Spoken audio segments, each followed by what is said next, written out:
Muy buenas tardes. Vamos a dar comienzo a un acto académico que consiste básicamente en una conferencia magistral sobre un tema de absoluta actualidad y de repercusión importante en la propia sociedad en general. Nos acompañan en la mesa don Carlos Melero Claudio, Teniente General Jefe de la Fuerza Armada Terrestre. Muchas gracias. Don Antonio María González Pacheco y Vázquez, Presidente, Regidor de la Orden de Caballeros de San Clemente y San Fernando. Muchas gracias. Pues, sin más, doy la palabra al conferenciante, don Felipe Martínez Alcalá, que es académico de número de esta Real Academia y que tratará el tema cáncer de colon. Ganar la batalla empieza con una colonoscopia. Tiene la palabra. Excelentísimo señor presidente de la Real Academia de Medicina y Cirugía, don Carlos Infante, don Carlos Melero, teniente general jefe de la Fuerza Terrestre, don Antonio María González Pacheco Vázquez, presidente regidor de la Orden de Caballeros de San Clemente y San Fernando. En primer lugar, quiero dar las gracias tanto al excelentísimo señor presidente como a la Junta de Gobierno por facilitarme la conferencia de hoy, la charla de hoy. La charla de hoy que yo pretendo que sea básicamente divulgativa, es decir, creo que el cáncer de colon tiene una importancia enorme en nuestra sociedad y en general, es el segundo cáncer en frecuencia y causa de mortalidad alta. Y sobre todo, además, tiene otro problema importante, que es el crecimiento que sigue aumentando anualmente. Y después el otro dato que me parece importantísimo es el único cáncer que se puede evitar. Podemos tener una serie de cánceres que podemos diagnosticarlos precozmente. El cáncer de colon podemos evitarlo. Y evitarlo empezamos con una colonoscopia. Ese es el motivo por el que creo que merecía la pena este tema. Hay algunas cosas que mi vista me obliga a que la tenga que mirar por aquí para seguir un poco la línea argumental. Este es un poco el esquema general, básicamente. ¿Por qué el tema ahora? Me parece que lo que acabo de comentar, un poco cómo vamos a cribarlo, cómo se puede hacer la prevención, la colonoscopia, qué impacto tiene y cómo debe de hacerse, porque no es me he hecho una colonoscopia, si la colonoscopia realmente no cubre los objetivos que queremos, realmente la prueba no es válida.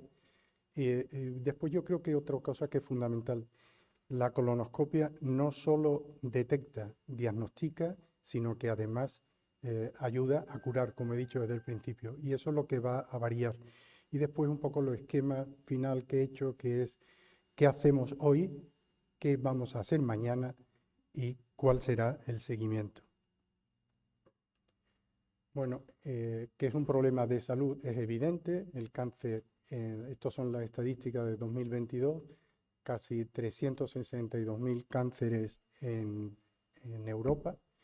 En España son 43.000 y en nuestra región son 6.354.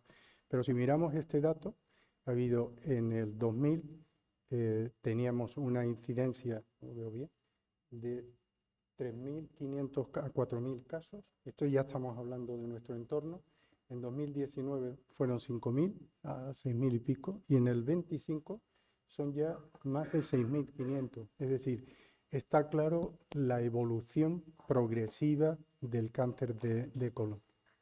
Y con estos datos que yo creo que son enormemente importantes, que es la supervivencia cuando cogemos el cáncer en un estadio precoz, la supervivencia altísima, y si la curamos endoscópicamente es prácticamente el 100%, mientras que en estadios evolucionados, lógicamente, la incidencia disminuye de una manera drástica.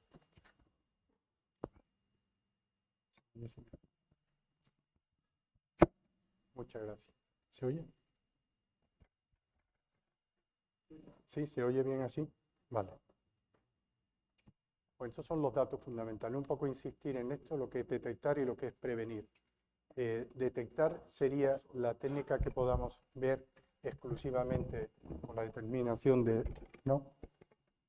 de sangre oculta. Yo hablo, Felipe, si quieres, siéntate y te llega más a la altura de eso, como te parezca. Eso es lo bien. Exacto. Así mejor, se me oye mejor. Decía que lo fundamental es esta capacidad de no solo detectar, sino de curar, que es un poco lo que pretendemos. Y con este ejemplo un poco creo que queda especialmente claro. Cuando hablamos de cáncer de colon, realmente estamos hablando de una familia con sus diferencias. Pero hay dos detalles, no voy a complicarlo mucho, insisto que pretendo que sea una cosa más divulgativa que otra cosa. Hay dos tipos fundamentales, que sería el cáncer que sigue una mutación KRAS, que es este círculo rojo que vemos aquí, que es la mayoría, son el 60% de los cánceres, que son además cánceres espontáneos.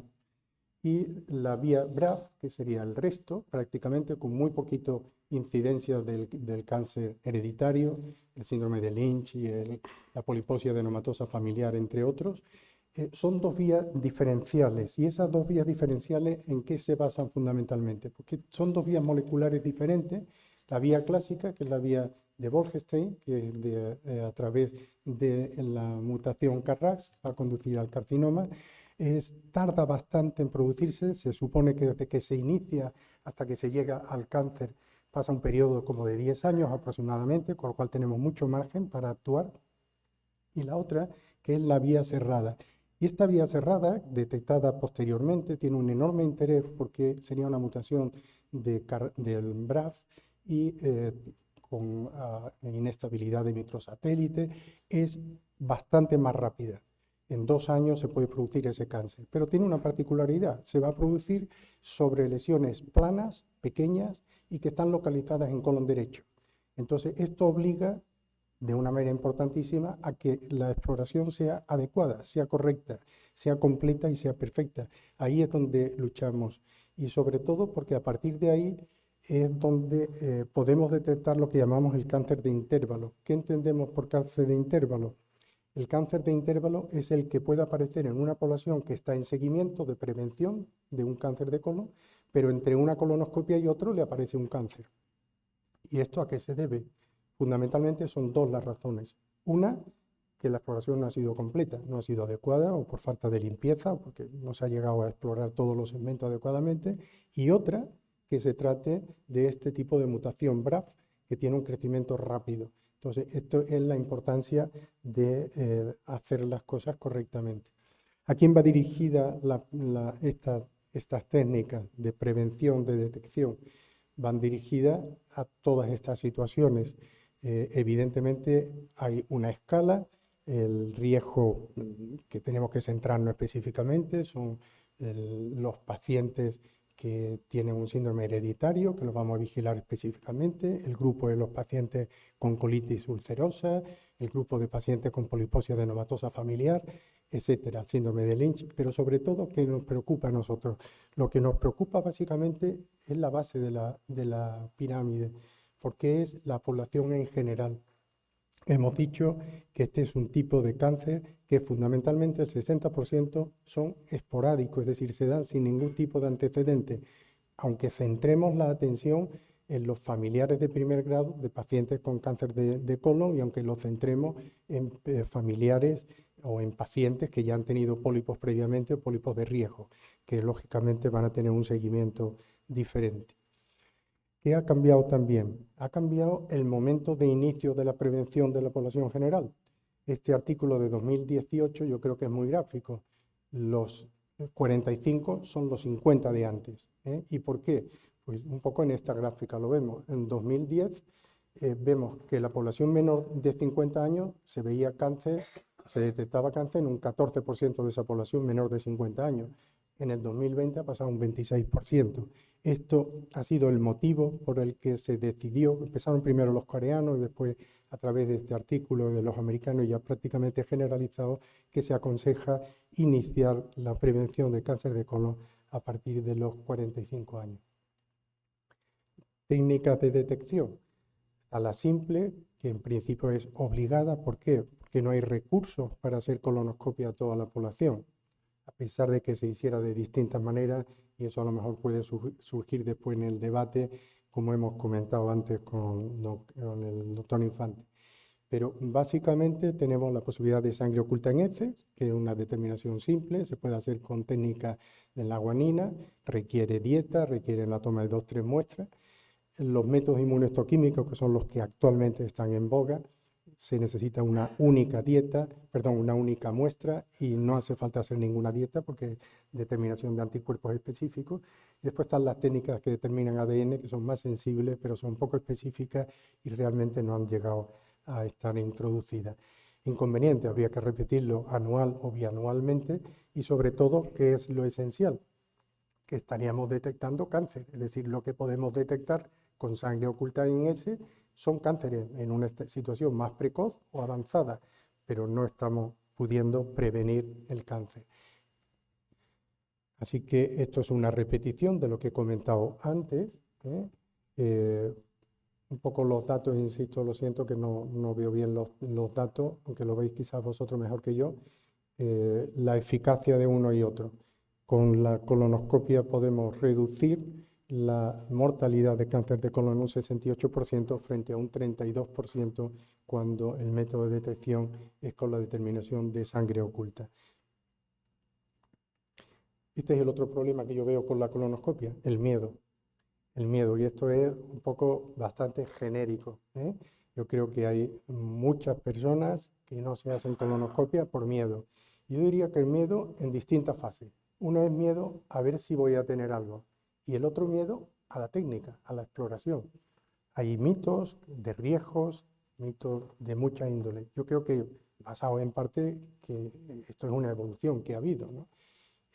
Yo diría que lo esencial es que recordemos todo que si está el tumor, está. Quiero decir, por mucho miedo que tengamos, dejamos de tener, no va a cambiar nada. La única diferencia está que si somos capaces de detectarlo y de quitarlo, cambiamos totalmente el pronóstico. ¿Y merece la pena hacerlo? Yo creo que no hay muchas dudas. Esta es la evolución.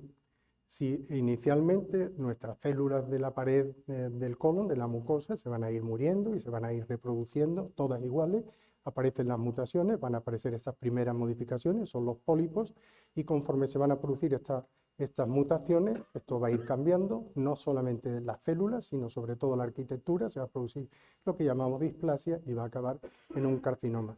Si actuamos aquí, estamos curando, estamos evitando la evolución al cáncer. Y esto tenemos tiempo, tenemos margen, insisto una y otra vez. Se ve lo que se conoce y estos son un poco los miedos que comentábamos antes. ¿Qué hace falta para hacer una colonoscopia adecuada? Hace falta que haya una preparación adecuada, hace falta que sea una dieta correcta. Esto también ha cambiado. Ha cambiado porque cuando empezamos a hacer colonoscopia se requerían, bueno, primero se empezaron con los enemas de limpieza, con lo cual se limpiaba el colon izquierdo, pero el colon derecho estaba sucio. Después empezamos con los 4 litros. El cumplimiento de pacientes que se toman los 4 litros para limpiar el colon es escaso, con lo cual la limpieza es escasa, con lo cual la exploración es poco eficaz o incorrecta. Se pasó a 2 litros, estamos en 1 litro, o sea que realmente con 1 litro y una dieta adecuada el colon puede estar perfectamente limpio. Es verdad que además durante la colonoscopia disponemos de bombas de limpieza que podemos inyectar agua y limpiar y asegurarnos que podemos ver todos los segmentos del colon perfectamente bien. Hace falta que la exploración sea completa. Tenemos que llegar a ver la totalidad del colon. Tenemos que asegurarnos que vemos el fondo de saco de ciego, que vemos el orificio apendicular, que vemos todos los segmentos del colon perfectamente limpios y adecuadamente. Tenemos que actuar con eficacia y con seguridad. Tenemos que dominar la técnica y tenemos que evitar el dolor. Antes, ¿cuántas hemos hecho, verdad? Con aguante que ya acabamos, espérese. Un comentario que de verdad, como lo he vivido, lo siento, ¿no? Al principio yo decía que había 2 sitios donde se oía a la gente quejarse, gritar incluso. Era la sala de parto y la sala de colonoscopia. Llegó un momento que la sala de parto no se oye nada, la epidural ha hecho maravilla, pero la colonoscopia se seguía oyendo. Yo creo que esto afortunadamente ha desaparecido. Gracias a estas ampollitas de Propofol que son geniales, gracias a esto el dolor en la colonoscopia ha desaparecido. Es decir, hoy día podemos hacer una sedación profunda, segura, si podemos con anestesista ideal, pero si no tenemos anestesista, tenemos formación adecuada, los endoscopistas, para sedar a nuestros pacientes. No es el ideal es que lo hagamos siempre con anestesista. Bastante preocupación tenemos con hacer las cosas bien y más en técnicas más o menos complejas. Pero se puede hacer perfectamente y lo importante es que lo hagamos bien. Y si no, el paciente está sufriendo, la exploración será incorrecta, será inadecuada y desde luego el paciente no podemos pretender que vuelva a repetirse ninguna exploración. Y después el correcto seguimiento. Tan importante como hacer la primera colonoscopia es hacer el seguimiento correcto. Si no, podemos encontrarnos que entre una exploración y otra nos encontramos con una lesión avanzada. Tenemos muchas técnicas para hacer eso. Estos son algunos pequeños ejemplos, ¿no?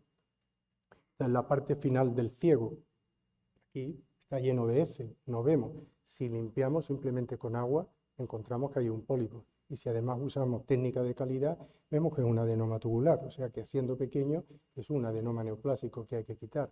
Aquí vemos otro ejemplo. Aquí a la izquierda estamos viendo el ciego, ¿no? Se ve el ciego, sí, pero si no nos vemos al mirar el orificio apendicular, aquí hay un pólipo, es un pólipo adenomatoso. Es decir, es fundamental que hagamos una exploración absolutamente completa y hasta el final, ¿no? Eso es fundamental. La tasa de correlación se considera además un dato de calidad de la colonoscopia, o sea, no solamente es lo he hecho en tanto tiempo, o sea, tenemos que estar seguros de que no es el tiempo, es que lo hagamos bien, ¿eh? ¿Y por qué? Porque de hecho se considera como criterio de calidad la tasa de detección de pólipos. Es más, la tasa de detección de pólipos cerrados, porque son los pólipos planos, son pólipos que después vamos a ver que son más difíciles de detectar. ¿Qué tenemos que hacer? No solamente detectarlo, tenemos que caracterizarlo, tenemos que diferenciarlos morfológicamente, que eso ya nos va a dar un índice de la gravedad que tiene la lesión que estamos viendo. Aquí vemos, a la izquierda vemos un pólipo pediculado, un pólipo sesil o un pólipo plano, completamente plano. Aquí además tenemos la ventaja de que hay una melanosis coli, como el adenoma no se tiñe, lo vemos magníficamente bien. Pero están también los pólipos de extensión lateral, tanto extensión lateral granular, homogéneo no, como no granular. ¿Qué importancia tiene esto? Pues que estas formas deprimidas sabemos que tienen una altísima incidencia de degeneración, de carcinoma, y además en varios focos, frente a esta forma que no es deprimida, que es nodular y que suele tener también una mayor incidencia, cosa que en los granulares homogéneos o no homogéneos no se da, y que por tanto son un índice claro de una lesión que sabemos que tenemos que vigilar específicamente. Pero no solamente nos fijamos en la morfología, nos aprovechamos de la tecnología. El detalle de la colonoscopia de calidad es aprovecharnos de las nuevas, de nuestros ingenieros, que son los que realmente nos están permitiendo ver con muchísima más nitidez. Y aquí podemos ver el patrón de criptas. Con ese patrón de cripta nosotros podemos clasificar, sabemos que esto no es ni siquiera una lesión, que es el tejido normal, que aquí tenemos un pólipo hiperplásico absolutamente benigno, que incluso podemos dejar, no tenemos ni que perder el tiempo en quitarlo, que estamos en estos pólipos que son adenomas o adenovellosos y que aquí estamos en proceso que probablemente tienen ya una infiltración neoplásica y que por tanto tenemos que tomar otra decisión. Nosotros hay muchas clasificaciones, yo pongo estas dos porque son las dos únicas que empleamos, la clasificación de criptas de Kudo, que es la que más aceptada está, y usamos también esta de Sano de los capilares, que también podemos determinar. Aquí estamos, son lesiones habitualmente sin displasia, aquí podemos tener displasia y está claramente hay invasión neoplásica. Esto es un ejemplo de esto que comento. Perdón.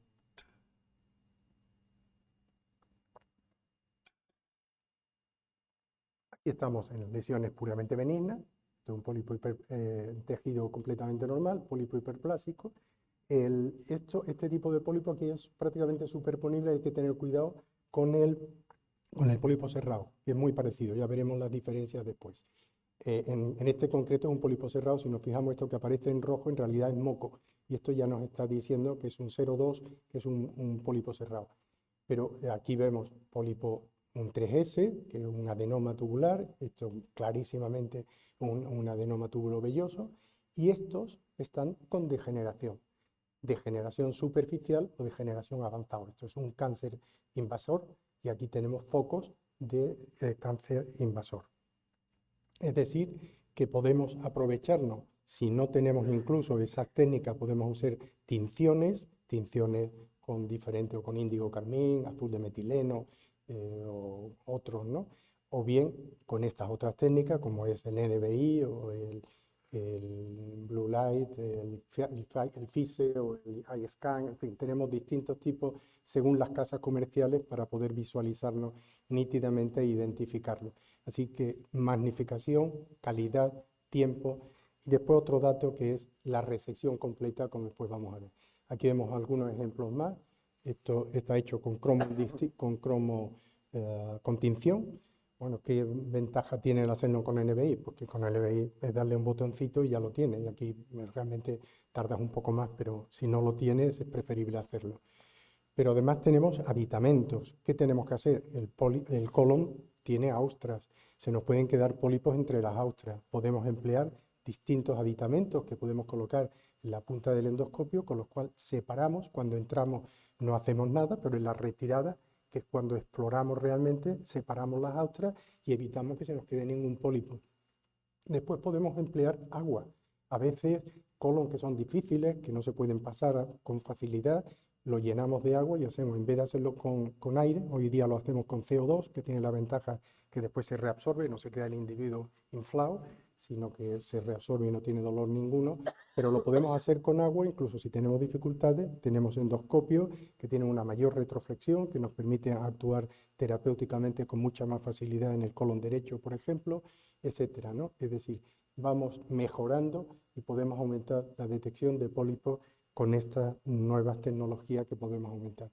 Este es un trabajo que hicimos, es un tipo de endoscopio, de colonoscopio, que lo que tiene son 3 cámaras. Tiene una cámara derecha, izquierda y otra central, con lo cual a la vez estamos viendo en tres imágenes. Eso nos permite ver con mucha nitidez la posibilidad y que no se nos escape ningún ángulo sin ver.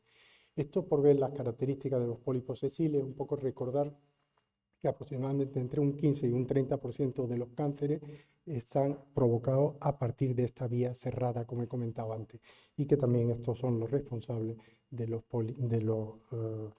la vía cerrada y de los cánceres intermedios, ¿no? Entre una exploración y otra, los de intervalo.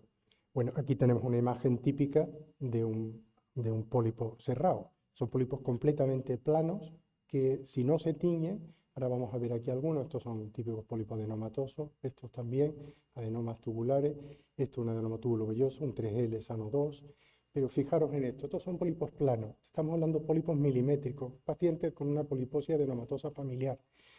¿Por qué lo pongo? Porque esto es algo también que hemos cambiado.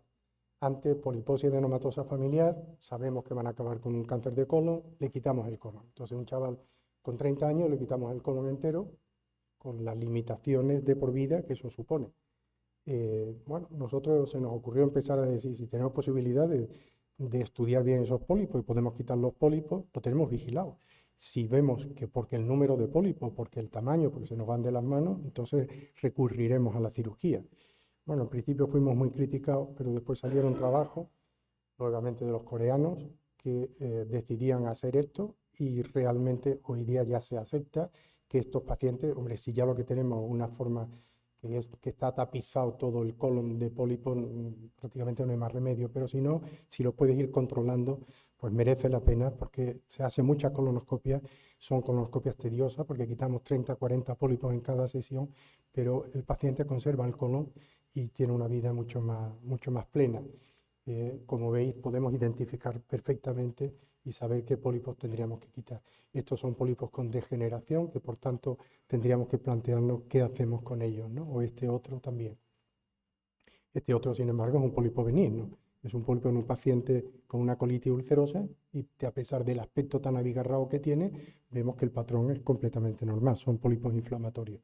¿No? Lo podemos quitar o no, da igual. Así que estamos en esa situación en la que tenemos que valorar ahora la acción terapéutica. ¿Qué hacemos? Los hemos detectado, los hemos clasificado, sabemos lo que tienen, pero ¿qué hacemos con ellos? Pues podemos hacer muchas cosas, depende un poco de las características. Básicamente, creo que con esta diapositiva lo vemos mejor, podemos ver, quitarlos con polipectomía simple, quitarlo con mucosectomía, es decir, los vamos a levantar y vamos a quitar el tejido. Podemos hacer una disección, son mucosas, si son más amplios. Podemos hacer una resección completa de la pared, que es otro avance que tenemos. Es decir, tenemos que ver un poco lo que podemos hacer en cada caso. Por eso es tan importante establecer con nitidez ante qué estamos. No nos vale un pólipo, no. Tenemos que saber qué. Bueno, antes no lo he dicho, una regla de oro. Jamás biopsiar un pólipo. Jamás biopsiar un pólipo. Un pólipo o se quita o se deja. Es decir, ¿cuándo se deja? Cuando no nos lo podemos llevar o porque no tenemos las maneras técnicas o porque estamos absolutamente convencidos que es un invasor que no vamos a resolver el tema. En ese caso podemos biopsiarlo y enviarlo al cirujano.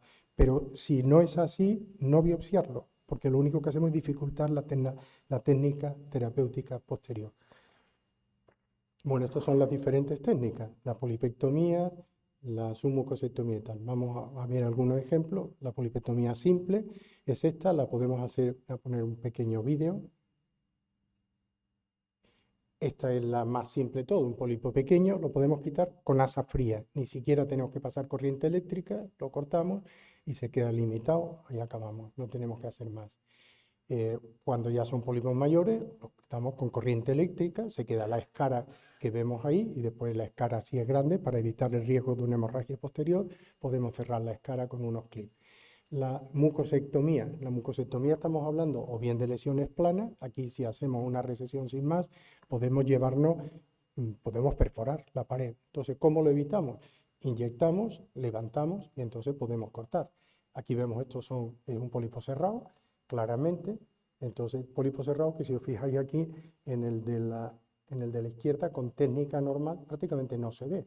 Cuando lo teñimos se ve nítidamente y además a la hora de cortarlo lo hacemos inyectando también un colorante, con lo cual nos aseguramos de que la resección es completa. O aquí vemos este otro también que hacemos igual. Prácticamente no es visible la visión con el endoscopio normal, sin tinciones ninguna. Sin embargo, cuando lo teñimos, cuando aplicamos la técnica de mucosectomía, lo vemos nítidamente y lo podemos cortar en su totalidad y después cerrarlo.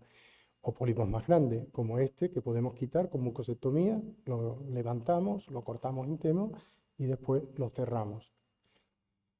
La submucosectomía, bueno, esto es una evolución, la lesión es más grande y entonces tenemos que actuar. Os pongo también este vídeo, yo creo que este vídeo es muy demostrativo. Este es una paciente o un paciente que tiene un pólipo, está a 1 centímetro del ano, aquí se ha visto el ano, muy cerca del ano, lleva 2 tamiz, se ha intentado y se ha reproducido. Alternativa, pues operarle y ponerle un ano o intentar llevárnoslo. ¿Cómo nos lo podemos llevar? Con esta técnica de submucosectomía. Vamos separando, vamos a la vez que levantamos la mucosa, estamos inyectando agua a la vez y podemos ir cortando, si hay algún vaso, podemos cortarlo directamente con la corriente eléctrica, cortamos la hemorragia y podemos, como vemos aquí, cortarlo totalmente. Y después se nos queda una escara muy amplia, la podemos cerrar. Vemos a continuación cómo podemos emplear, pues, igual que se hace en otras localizaciones, podemos cerrarlo y al final recogemos la pieza, se queda completamente cerrado. Es una alternativa. O este otro, por ejemplo, este es un pólipo submucoso, es un tumor endocrino del colon.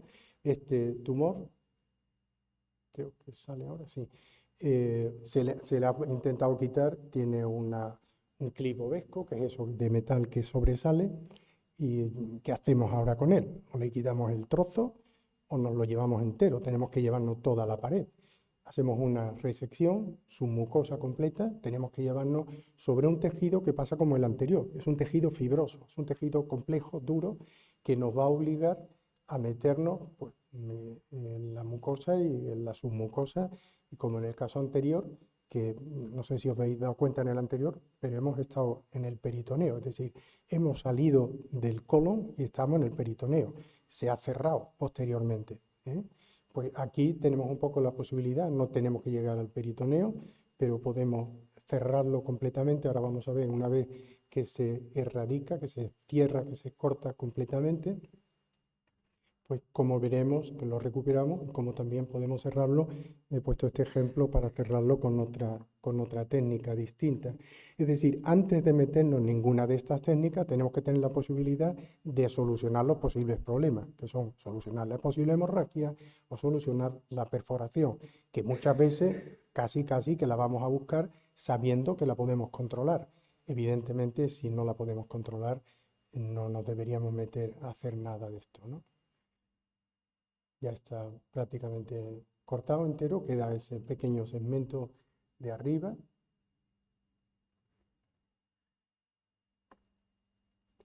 Se acaba de cortar.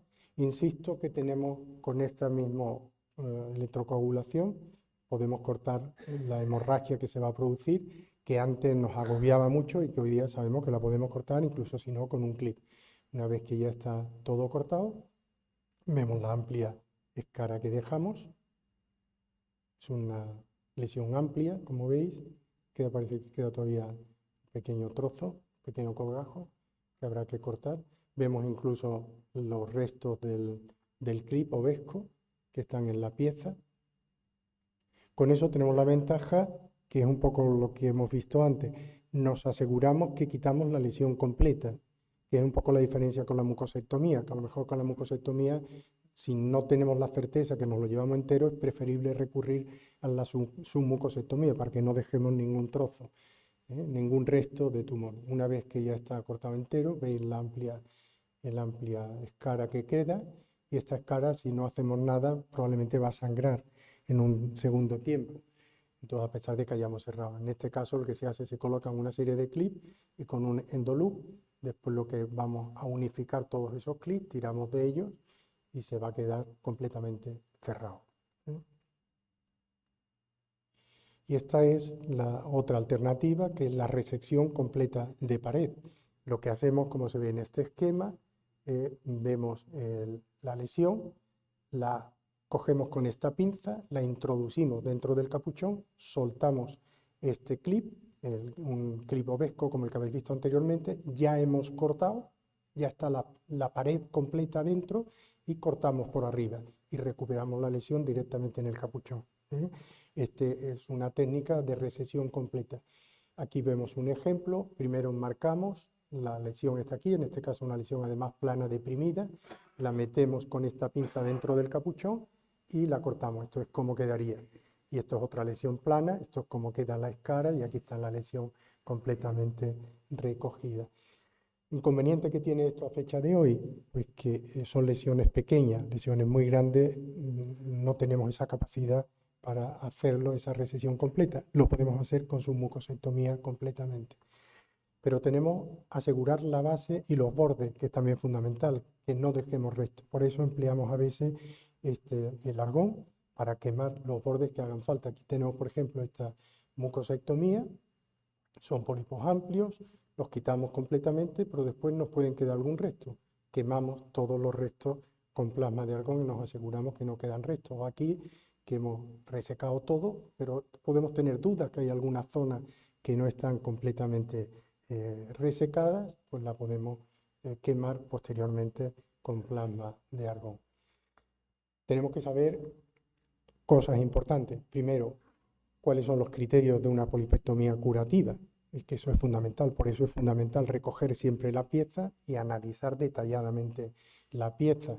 Tenemos que saber en qué estadio estamos y tenemos que saber si la resección ha sido completa según estos criterios.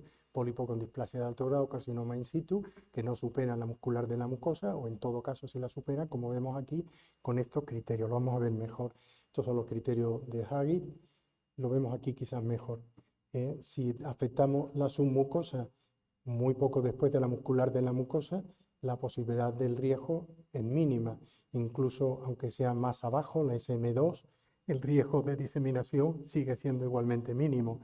El riesgo aumenta ligeramente al 14% cuando ya hemos llegado casi hasta la muscular propia. En este caso, la posibilidad de diseminación es más alta y consideramos que en estos casos, en principio y a fecha de hoy, son secundarios, son tributarios de cirugía. Ahora comentaremos más en ese sentido. Este es un trabajo y me parece que tiene importancia comentarlo porque es el impacto de la cirugía después de un caso colorectal en un T1 de alto grado que se ha resecado endoscópicamente. Un grupo no se hace nada y otro grupo se opera. ¿Y qué se vio? Pues que no aportaba nada a la cirugía, es decir, que se quedaban curados igualmente con la endoscopia. Entonces, colonoscopia y cáncer de colon hoy, pues yo diría que es esto. Tenemos que hacer un diagnóstico claro, tenemos que saber el grado de invasión que tiene y decidir si lo podemos tratar endoscópicamente con mucosectomía, con submucosectomía. Si existe sospecha de una invasión submucosa más amplia, tendríamos que decidir si hacemos una cirugía radical o considerar la resección siempre que sepamos que es segura, que se dan las condiciones específicas en ese paciente. También no es lo mismo hacerlo según el grupo de edad, según las patologías asociadas, etcétera, etcétera, como todos vosotros podéis imaginar. Así que el tratamiento avanzado hoy sería en las lesiones de gran tamaño, pues estamos básicamente con estas técnicas que acabamos de comentar, o las lesiones avanzadas. Y yo aporto también esta otra cosa más, ¿no? Que es, tenemos la posibilidad de actuar en conjunción con los cirujanos con cirugía colonoscópica y laparoscópica. Eso nos puede permitir hacer una cirugía menos agresiva. Podemos llevar un trozo o una parte del trozo sin llevarnos la circunferencia completa, que es lo que cambia completamente la calidad posterior del paciente. Pienso que en estos casos nos puede servir enormemente la realización de esa práctica en común. Después, otra cosa que me parece enormemente importante es que no solamente nos podemos quedar con un diagnóstico histológico del tipo de cáncer, no. Yo creo que tenemos que tener los biomarcadores. ¿Por qué? Pues porque creo que los biomarcadores nos van a decidir qué otras cosas podemos hacer y ahora lo entenderemos mejor, porque la inmunoterapia puede ser una inmunoterapia selectiva. Hay ya trabajos hechos de cáncer avanzado, diseminado, curados completamente con una inmunoterapia en determinadas circunstancias con determinados tipos de mutaciones. Este sería el tratamiento estándar del cáncer colorectal según los estadios, ¿verdad? Y yo lo que me planteo es, ¿qué hacemos mañana? ¿Nos quedamos como estamos o qué hacemos? Aquí tenemos un cáncer infiltrante. ¿Qué hacemos? ¿Tratamiento quirúrgico o nos lo llevamos endoscópicamente? Esta es mi propuesta. Esto es lo que creo que puede suceder. Tenemos la alternativa, diferentes tipos de cirugía, con resecciones y con limitaciones posteriores. La otra alternativa, si después de todo esto se hace habitualmente una quimioterapia profiláctica o una inmunoterapia o una radioterapia, dependiendo del tipo histológico, del estadio, de la localización y tal, ¿por qué no hacerlo aquí? ¿Por qué no lo quitamos endoscópicamente con mayor calidad de vida y hacemos lo mismo? Si tenemos el estudio posterior y oncológicamente podemos seguir tratando, que pueda haber alguna adenopatía, que pueda haber algo, comprendo que es futuro, pero yo estoy convencido que este futuro va a llegar y va a llegar muy pronto. Por último, y tan importante como he dicho antes, la importancia de la vigilancia posterior. Vigilancia que no es igual para todos los casos, que va a depender, que yo resumo básicamente aquí. Creo que más o menos me he ceñido al tiempo, son 40 minutos. Herimos que en un colon que viene limpio, que no tiene datos, que no tiene antecedentes previos, con que se haga cada 10 años es suficiente, siempre que no estemos hablando de esos pólipos cerrados de colon derecho.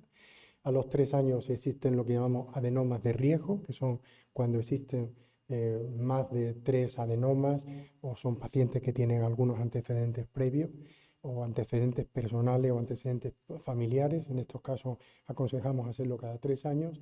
Y si son pólipos avanzados, más de 10 centímetros con displasia de alto grado o velloso, más de 3 o lesiones cerradas significativas, aconsejamos que se haga entre 6 meses y 1 año. El riesgo de nuevos adenomas tras un colon limpio es muy bajo, con lo cual podemos tener la certeza. Así que en resumen, importante, ¿a quién? A toda la población, hombres y mujeres, prácticamente no hay diferencia, ligeramente superior en varones con respecto a mujeres, cuando por encima de 45 años y por supuesto hasta 10 años antes en grupo de riesgo, como mediante colonoscopia de calidad siempre que sea posible, y si no, por lo menos a la población en general, hacer el screening con sangre oculta y después realizar un seguimiento personalizado y, muy importante, la adherencia, por lo cual hacerlo con la máxima calidad. Muchas gracias.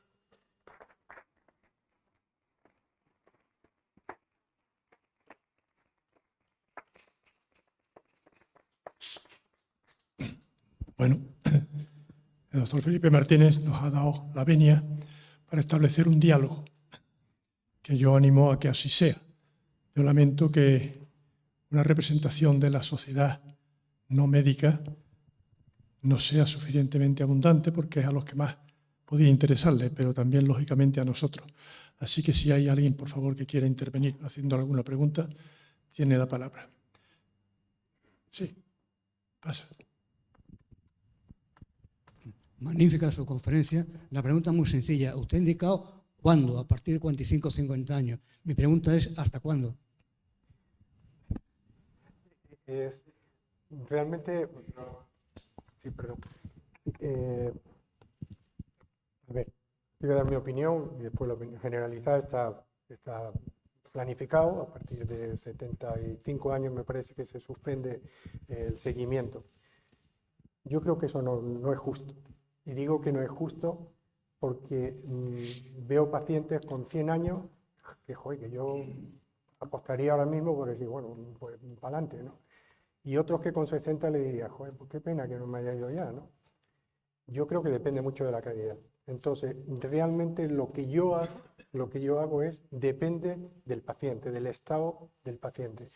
Es verdad que a veces me pasa que vienen pacientes que tú dices, que no hace falta, ¿no? Pero ellos se sienten muy jóvenes, todos nos sentimos muy jóvenes y quieren seguir haciéndolo. Y bueno, a veces uno tiene que hacer algo que tú dices, no, lo hago con toda la ganas del mundo, ¿no? Pero bueno, nos debemos a nuestros pacientes, ¿no? Pero yo en principio creo, y además, esta pregunta me la hicieron una vez en una charla que di en La Coruña, y la verdad es que me lo esperaba, pues como nunca digo cuando termina, me lo esperaba. Y puse una foto de Bernard Shaw. Bernard Shaw, sus mejores novelas las escribió con 98 años. Yo no soy quien para decidir cuándo acaba la vida de nadie. No sé si le contesto.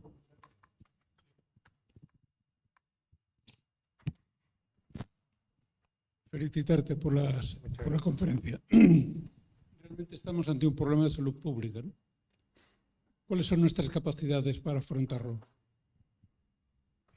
¿Son suficientes? Ese es el gran reto, es el reto más importante.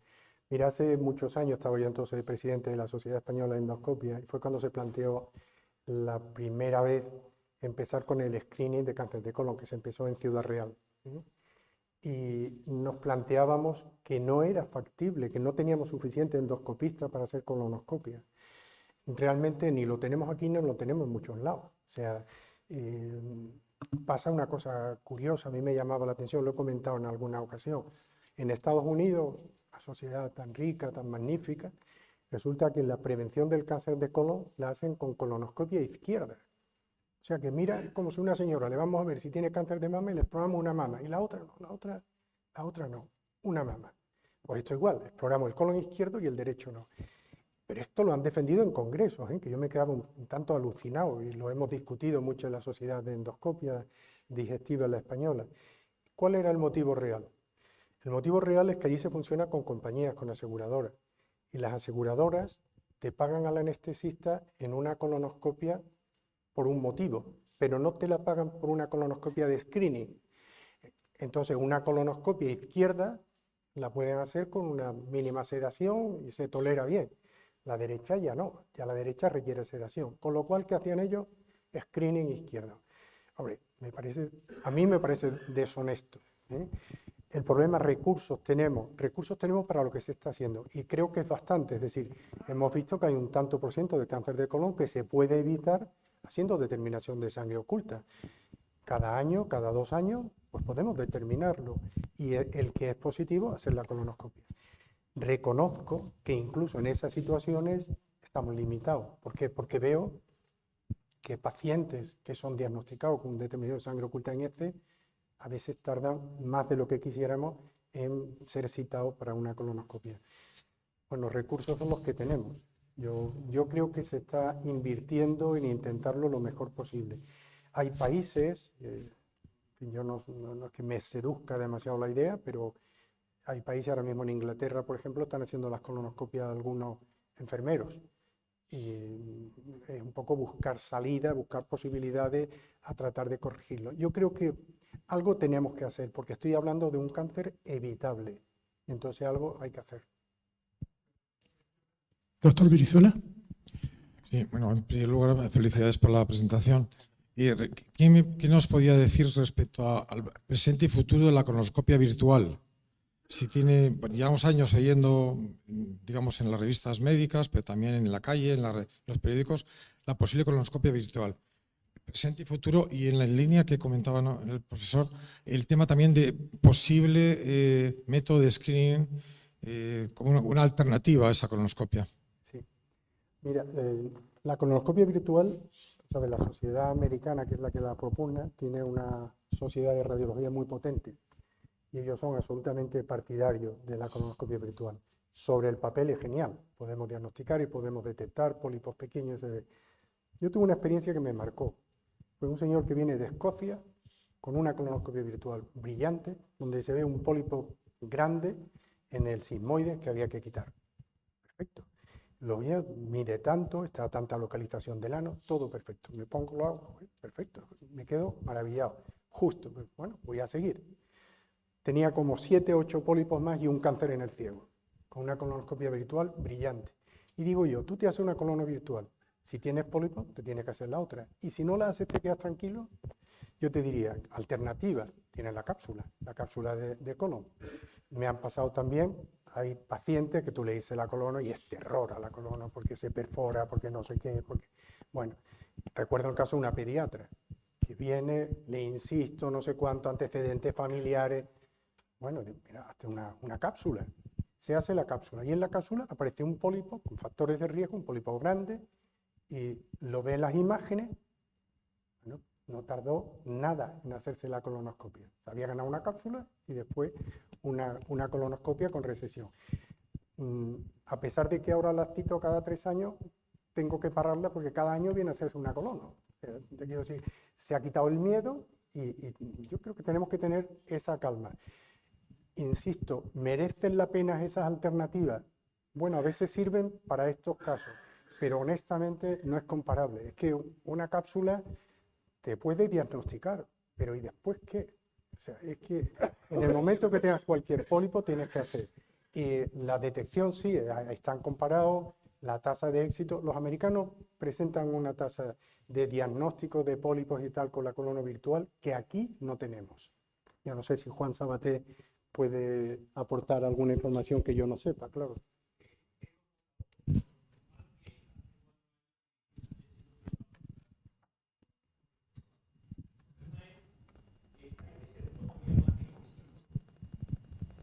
La preparación que para colono, o sea, tiene que estar mucho más limpio, mucho más preparado, mucha más cantidad de agua, utilizar mucho tiempo el TAC. Y las conclusiones de aquel estudio en plan corto era que éramos bastante buenos para las lesiones que sobreelevaban la mucosa, y para las lesiones planas de menos de 5 milímetros prácticamente no se veían casi ninguna. Ahora también es verdad que no todos los pacientes podían hacerse colonoscopias por distintos motivos. Problemas de enfermedad diverticular, problemas de cirugía previa, problemas a lo mejor en la infancia, y en esos casos era útil. O sea, yo creo que una alternativa directa no es, pero que es útil y que detecta lesiones en el colon, eso está súper demostrado. También hay otro problema.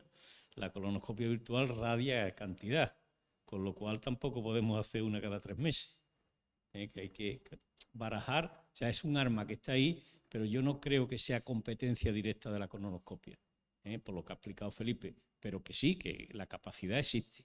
Y además, vamos, está súper demostrado, incluso eso. Ya te digo que en Balme trabajamos durante 2 años y la chica que lo hizo está ahora en Osuna y lo está haciendo también en Osuna, porque también es verdad que las listas de espera a lo mejor de colonoscopia son altas. Esa es la experiencia directa mía.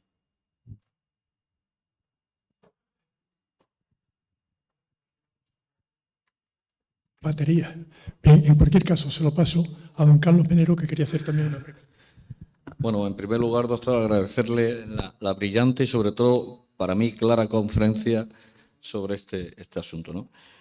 Quería preguntar, ¿a qué se puede deber ese incremento progresivo de los casos de cáncer de colon en los últimos años? ¿Una cuestión de alimentación, de hábitos poco saludables? ¿A qué se puede deber? Honestamente, no les sé contestar, Se habla de los factores de la alimentación, de la nutrición, las carnes rojas, los alimentos procesados, los ahumados, etcétera, ¿no? La falta de alimentación rica en fibra, la falta de legumbre, en fin, se habla de todo eso, pero realmente no sabemos por qué. Es verdad que en los países más desarrollados vemos más cáncer que en el resto, pero yo no sé si es eso porque también viven menos, no sabemos exactamente qué les pasa, no lo sé. Lo que sí sabemos claramente es que la incidencia está en aumento, sigue siendo un cáncer con una prevalencia muy alta, tanto en hombres como en mujeres. Y un poco esta es la enorme preocupación, o sea, yo creo que el interés de divulgar estas técnicas, yo creo que está en la posibilidad de tratarlo, ¿no? Yo un poco insisto en lo que las otras técnicas que hay que puede tener la posibilidad de diagnosticar, yo entiendo con un margen de error que no es menor, pero porque habría que hacer ese doble ciego, que es hacer después de esto y tal, y de hecho yo lo conozco con cápsula se hace la cápsula y como están preparados perfectamente para la cápsula, acto seguido se hace la colonoscopia, ¿no? Y para ver el tanto por ciento de eficacia. Y efectivamente es una técnica eficaz en el diagnóstico, pero estamos en lo mismo, estamos en la detección, que es distinto de lo que es la prevención, ¿no? Muchas gracias. Bien, a mí no me gustaría hacer preguntas, pero algún comentario, Felipe, porque yo veo que ya no hay más y no me quedo para el final. A mí varias cosas que me llaman la atención en relación a la evolución de las especialidades, te lo comentaba anteriormente. Yo vengo de la cirugía cardíaca y en cuestión de 10 años hemos pasado a operar enfermos coronarios todos los días, 2 y 3 casos diarios de coronarios, hemos pasado a la actualidad que prácticamente no se opera, o el que se opera es el caso que ya viene porque es imposible la técnica. Se han intentado angioplastias, no ha sido posible, o son pacientes muy añosos y al final terminan siendo de mucho mayor riesgo. Pero el tiempo ha hecho que las coronariografías y el tratamiento endovascular de las lesiones coronarias, incluso cerebrales, y toda la patología periférica, aneurisma de aorta abdominal, ilíacas, etcétera, etcétera, se hace hoy día por catéteres. La evolución que va teniendo la colonoscopia se parece de alguna manera. Yo recuerdo cuando hace tiempo, recuerdo de tu padre, con la colonoscopia con colonoscopio rígido. Él tenía su mérito, por parte del cirujano, del explorador. Y de eso a donde estamos hay un abismo. Pero a mí me hace pensar que estamos en relación a la cirugía cardíaca como si tuviésemos, te lo explicaba anteriormente, un aparato de radio, aquellas antiguas que había que darle con los botones para buscar una emisora de Radio España Independiente, Estación Pirenaica, por ejemplo, que buscamos en su momento. Y me llama la atención porque creo que todavía estamos en la prehistoria de lo que va a llegar. Por eso a mí me ha llamado la atención que no hables de la posibilidad de la actitud combinada, porque si tú estás haciendo una resección por muy amplia, incluso perforando pared, ¿no sería bueno la combinación con un endoscopista de pared abdominal que sea por la parte externa del colon resolver lo que por dentro no ha podido ser posible? Me parece que podría ser interesante. Y la otra cosa que a mí me gustaría, cuando has dicho que, y esto ya es, quiere hacer de futurista, dice que cuando estas características se aconseja repetirla en 5 años, si tiene 1 a 3 pólipos cada 3 años y si tiene más, pues cada 6 meses y tal. 5 años me parece una barbaridad de tiempo. ¿En 5 años tú crees que no tendremos métodos diagnósticos no invasivos, radiológicos, que sean capaces de identificar por densidad de tejido el tipo de pólipo, cáncer o la situación biológica en la que está el colon? Yo creo que eso será el gran avance que llegaremos a tener, en que uno se puede hacer lo mismo que se hace un screening de mama, hacer un screening interno, incluso del colon. ¿Hay alguna posibilidad que tú sospeches en que eso pueda ser posible en un tiempo razonable? Yo creo dos cosas. Una, primero, que efectivamente se están haciendo diagnósticos cada vez más, incluso de poder detectar si existe o no existe con estudios de heces, que se va a poder ver incluso en sangre para ver si pues, existe un cáncer o no existe. O sea, y eso, nosotros hemos colaborado en un estudio de investigación que se hizo aquí a nivel internacional y los resultados son prometedores. O sea que muy probablemente, sin necesidad de recurrir a estas técnicas, en un futuro, a lo mejor no lejano, vamos a poder averiguar. Estamos hablando de cáncer, detección de cáncer, no de prevención, que eso también es importante. Y después, por otro lado, yo creo que el avance, para mí, va mucho más de la mano de la oncología. Porque yo creo que la oncología es lo que nos está enseñando que somos capaces, que son capaces ellos fundamentalmente, de solucionar muchos cánceres. Entonces yo creo que si podemos hacer que los detectemos en una fase precoz, muchos de ellos, y otros que se puedan tratar de esta manera menos agresiva, yo creo que cambiamos completamente el panorama. Que en un futuro a lo mejor ni siquiera hay que hacer nada, sino detectarlo en sangre y en heces a lo mejor, y el tratamiento oncológico, pues es probable, y entonces nosotros nos dedicaremos, seguro que habremos inventado algún otro utensilio para entretenernos, ¿no? Pero yo creo que a fecha de hoy todavía no. Muchas gracias. Bueno, yo solamente me gustaría decir en voz alta lo que pienso con relación a esto, que hay campañas para la detección precoz del cáncer de colon y la sociedad en general pues se le tiene una cierta atención, pero no excesiva. Por eso todavía se detectan en situaciones avanzadas. Y como se dice el refrán, en casa del herrero cuchillo de palo, yo que he pasado por esa tremenda situación, pues reconozco la mea culpa de no tomar las decisiones a tiempo. Pero tenéis que ser un poco menos agresivos. Sería mucho más cómodo que no tuvieseis que hacer, sobre todo la actitud para llegar a este tipo de estudios que sean tan humillantes a veces. En cualquier caso, yo creo que es muy importante seguir este ejemplo y, si es posible, evitarlo, pero sobre todo, si es posible, evitar el cáncer. Muchísimas gracias, Felipe. Muchísimas gracias a todos por vuestra atención. Queda clausurado el acto. Gracias.